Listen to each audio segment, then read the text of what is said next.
रस्ताला देखो तोरे बंगनाओ। जय माता दी।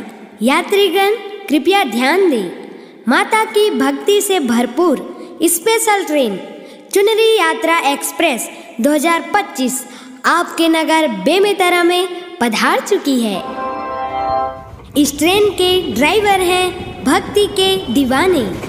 ट्रेन की रफ्तार बढ़ती है जय माता दी के नारों से और ब्रेक लगती है ढोल नगाड़ों की गूंज से। इस चुनरी यात्रा में ना कोई टिकट लगेगा ना रिजर्वेशन, बस दिल में हो सच्ची भक्ति और माता जी के लिए दीवानगी। तो तैयार हो जाओ, डीजे बजेगा, चुनरी लहराएगी और जयकारों से गूंज उठेगा सारा बेमेतरा। जिसके आयोजक हैं माता काली का परिवार।